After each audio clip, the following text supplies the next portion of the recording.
Welcome to Culture Space. Today we'll be talking to an author. He is the author of the book London Life, Lagos Living. He was recently nominated at the just concluded Future Awards that took place in Port Harcourt. He was nominated in the category of the Creative Artist of the Year.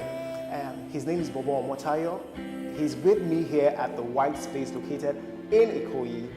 And we'll be talking to him, but before we do that, let's take a look at this video and we'll be right back.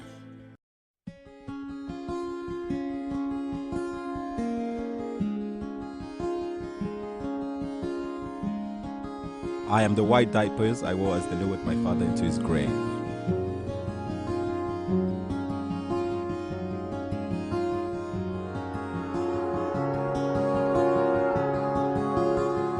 I am the Apostolic Church of Faith which triggered my curiosity for religion. I am 4 Ganiyu Awiya Street and my several immoral encounters. I am the jollof rice I cooked on the stove. I am the French exam which I failed in college. I am the pages of GQ Glossy. I am Simisola Shasen, who was my only friend during my early teens.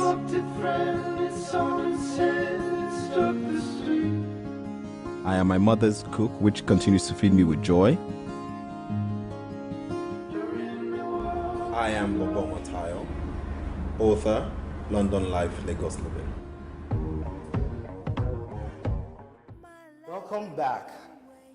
Now, let's meet Bobo Omotayo. Welcome, sir. Hello. How are you doing? Very well, thank you. All right, Mr. Bobo, let's talk about your background. Tell us, what was your background like growing up? I had a very normal background. It was pretty much between Lagos and Ijebu-Ode. I think anyone who's read my book knows that there's a lot of Ijebu references to it, but it was a key focus in my life. Every weekend we're in Ijebu-Ode. So I would be in Lagos between Monday to Friday afternoon, and straight from school we'd drive to Ijebu-Ode. So pretty much a lot of kind of my fondest moments were based in Ijebu. My family house is a very key feature in my life.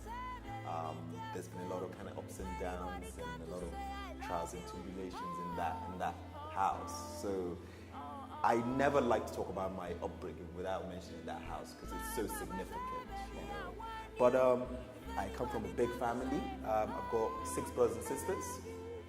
There's 7 of us. A lot of different characters. It's one of those houses where if you're not strong, you get chewed up. And I realized very quickly that the loudest person gets most attention. Yeah. So we're always all fighting to have our voices heard, And I think all of those things do they formulated who I am today. How many years were you in Nigeria before you left the shores of the country? Well, I mean, I was here till 11. I went to Command Children's School in Ikeja. And then I moved to England to start my first year in secondary school, essentially. And I was there pretty much till 2004 when I moved back to Nigeria. All right. Now, let's talk about your book, right. London Life, Lagos Living.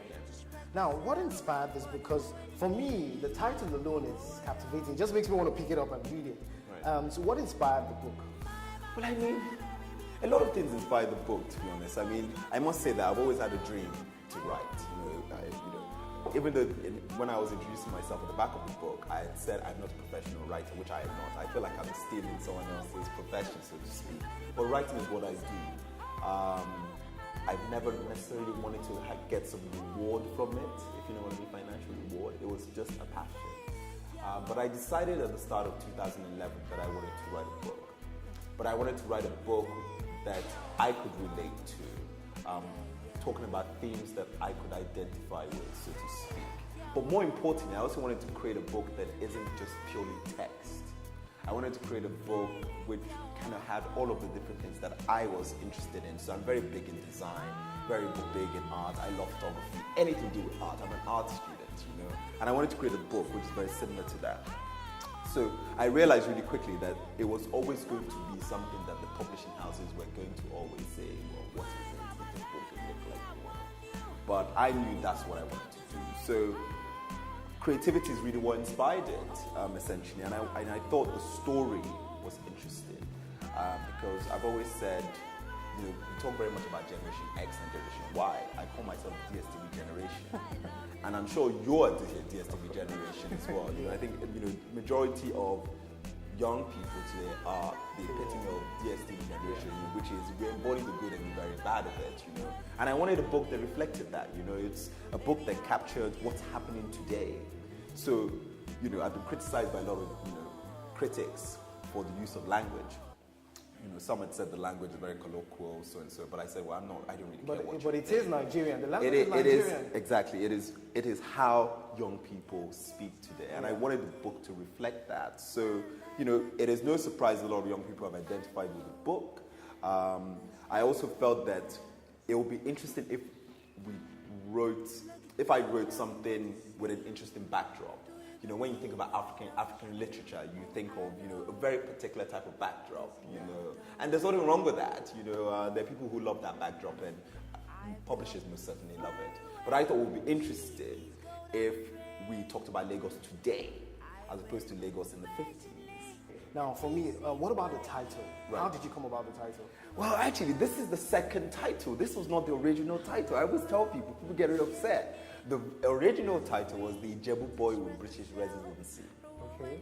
Which is also my Twitter handle. Ijebu Boy with British The Residency. Ijebu Boy with British Residency. Because I felt that that epitomized who I am. Because I've always said, increasingly today, so I was watching CNN yesterday, and there's this Nigerian fashion designer who was inside Africa, and he had said something along the lines of, I can't wait till the day when African designers will just be considered designers.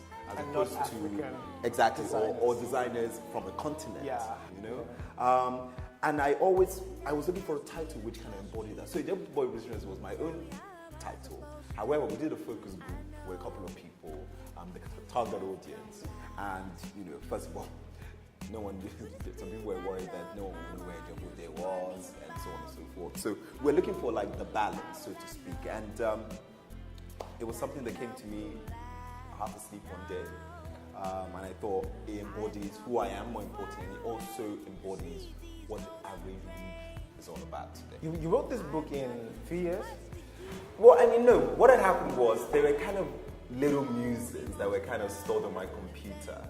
So they were all written at very different times. But in terms of the sitting down and saying, okay, this is what we're going to do, and then we started editing, and then starting to look for kind of like themes that would kind of mesh them all together. That took 4 months. Wow. Yeah. And you've already spoken about some of the challenges you had. Right. But did you ever experience like a writer's block that people usually experience when writing books?